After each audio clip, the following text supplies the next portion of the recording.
Tuna stood perfectly still in front of the massive gold-rimmed hotel mirror. The emerald silk dress draped flawlessly across her shoulders, but her hands, rough, calloused, and stained with the faint permanent memory of farm soil, kept nervously tugging at the delicate hem.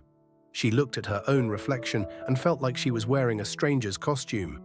For 5 long years, her wardrobe had consisted of heavy rubber boots, faded sun shirts, and thick aprons smelling of wood smoke and damp earth. This woman in the mirror, illuminated by sterile bright hotel lights, didn't look like Henry's mother. She didn't look like a farmer. She looked lost. When you spend years fighting side by side with your spouse to build a life from absolute zero, survival takes over. You forget how to be soft. You forget how to be just a wife. And tonight, stepping out of that survival mode felt far more terrifying than any storm that had ever hit their little wooden house in Quang Ngai. Welcome back to our channel, friends. If you've ever worked alongside your partner to build a family, you know exactly how heavy that silence can get. Today, we are sharing a very different kind of story from our lives. With Henry safely asleep under the careful watch of the hotel's childcare, tonight was supposed to be a celebration. But as Tu Na finally stepped out of the bathroom, the air in the room grew heavy. Would this rare night out bring them closer, or just expose how much of their romance had been buried under years of invoices and hard labor? Alex didn't give a grand cinematic speech when he saw her. He simply stopped in the doorway. He was wearing a crisp shirt that felt just as unfamiliar on his broad, sun-baked shoulders. For a long moment, the only sound was the low, artificial hum of the city air conditioning, so completely different from the familiar crickets and rustling bamboo leaves of Bartang's yard back home. Alex's eyes softened as they traced the unfamiliar lines of the silk dress before meeting her hesitant gaze. He took a quiet breath, the weight of the last 5 years seeming to settle between them, and whispered, "I almost forgot." The rooftop restaurant was on the 20th floor, suspended high above the chaotic city streets. It was an environment designed for effortless luxury, but for Alex and Tu Na, it felt like an interrogation room. Crisp, blindingly white tablecloths replaced their scarred wooden dining table at home. Dim, moody lighting masked the corners of the room, and soft, intimidating classical music floated from hidden speakers. A jarring shift from the joyful, chaotic noise of Henry chasing chickens around the dirt yard. As the waiter pulled out Tu Na's chair, she sat down rigidly, her back completely straight.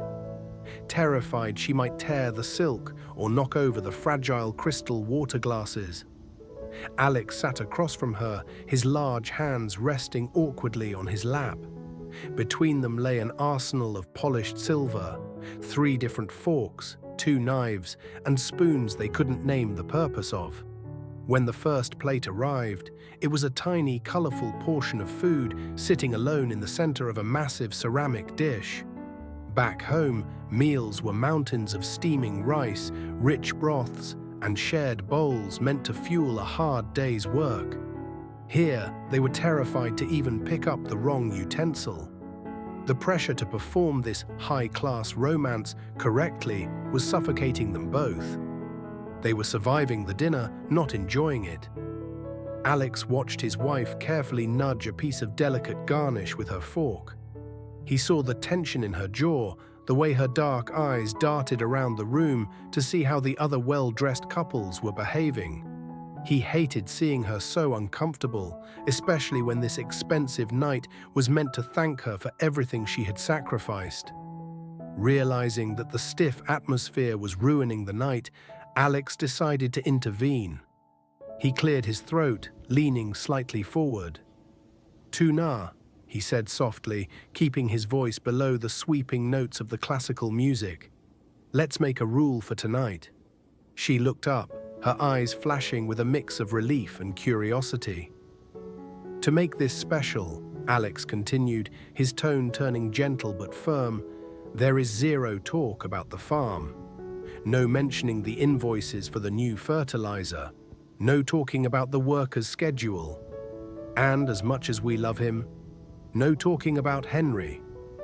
It was a simple rule meant to clear the air, to force them to look at each other not as business partners or exhausted parents, but as a man and a woman on a date. But as Tu Na nodded in agreement, neither of them realized what they had just done. By banning the only things they had shared for half a decade, Alex had just accidentally stripped away their entire shared language. Once the rule was set, Alex leaned back against the plush velvet of his chair, waiting for the natural conversation to flow. But what followed wasn't a romantic exchange of sweet words or fond memories. It was silence. A heavy, deafening, agonizing silence that fell over the white tablecloth like a thick winter fog. 1 minute passed. The soft piano music overhead seemed to grow louder. 2 minutes passed. Tu Na shifted her weight, the silk of her dress rustling unnaturally. Then 5 minutes passed. Without the farm to discuss, without Henry's upcoming school fees to analyze, and without the fertilizer invoices to complain about, they suddenly realized they had absolutely nothing to say. For half a decade, their entire relationship had been built on survival. Every conversation had a specific purpose. Every word spoken across their worn wooden table at home was about logistics, planning, or problem-solving. Who is picking up the seeds? Did Bartang get his medicine? Is the roof leaking again? This is the hidden cost of building a family from scratch, a quiet erosion that so many hard-working couples experience without even noticing.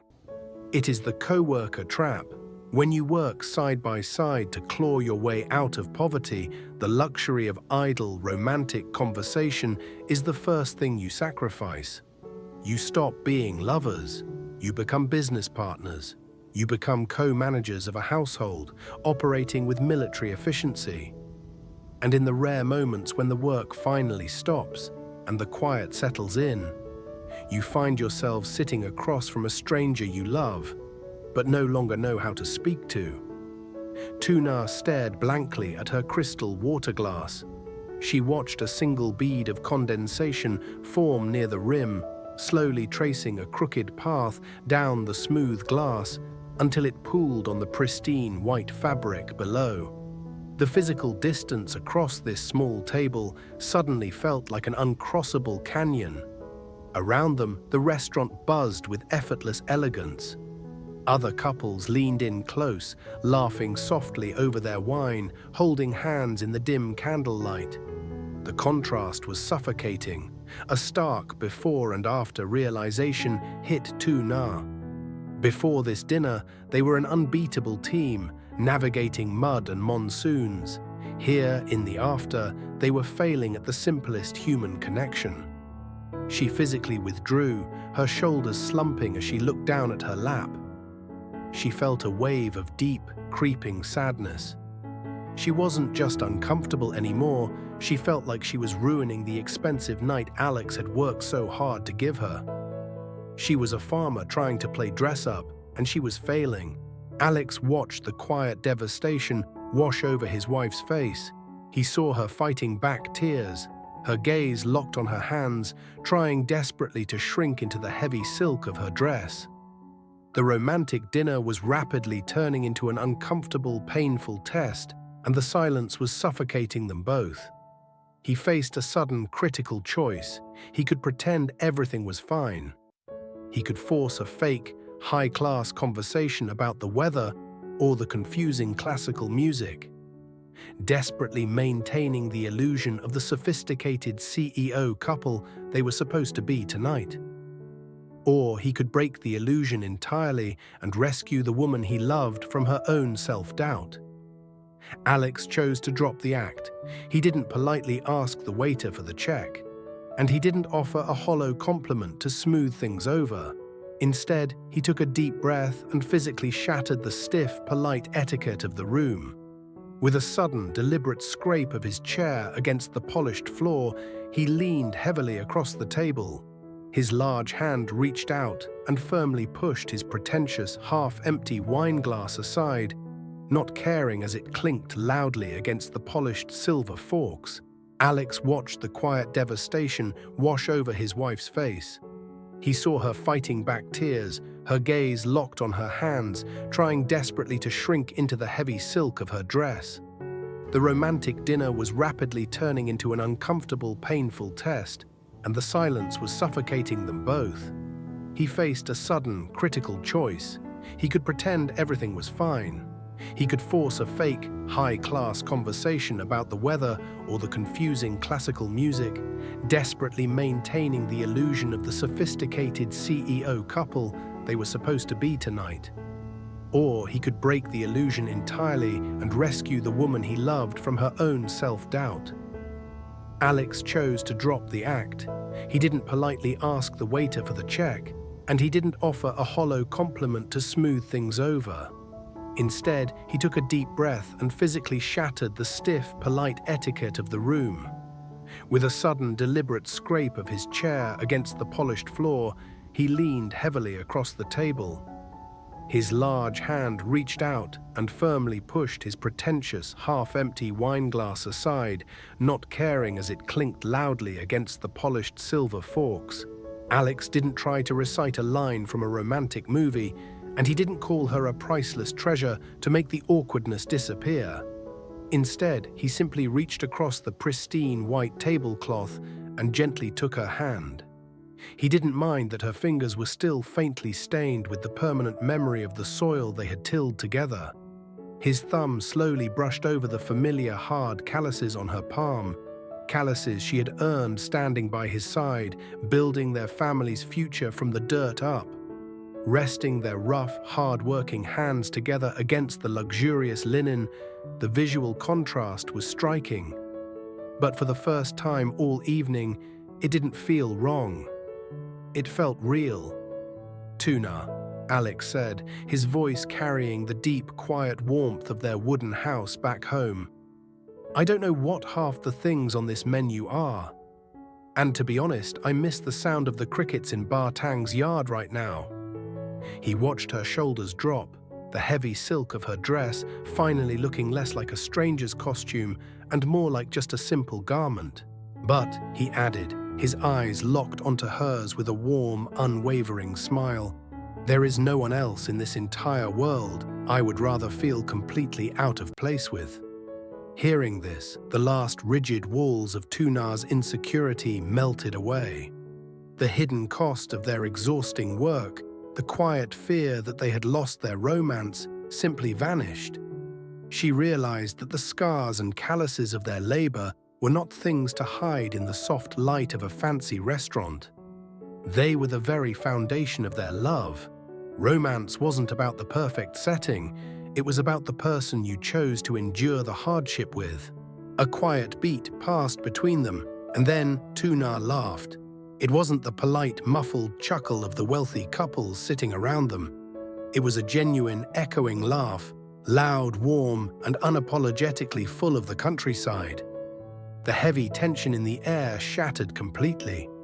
They weren't acting like a rich, sophisticated CEO couple anymore. They were just Alex and Tuna. They finally picked up their silver forks and began eating the tiny, fancy food, laughing at the strange flavors and making clumsy mistakes without an ounce of shame. They were entirely in love, not because they had escaped their hard life, but because they had remembered how to share it. Building a beautiful family doesn't mean you have to erase your past or hide your struggles to be happy. True connection means finding the courage to laugh together, even when you feel completely out of place in the world. As they finished their dessert, looking forward to wrapping a sleeping Henry in his blanket and returning to the comforting smell of wood smoke and damp earth, they knew the truth. The most romantic place on earth wasn't a glittering rooftop in the city, it was wherever they stood together. If you and your partner have ever struggled to find time for just the two of you, share your experience in the comments below. We would love to read your stories. Don't forget to subscribe to our channel for more of our family's journey.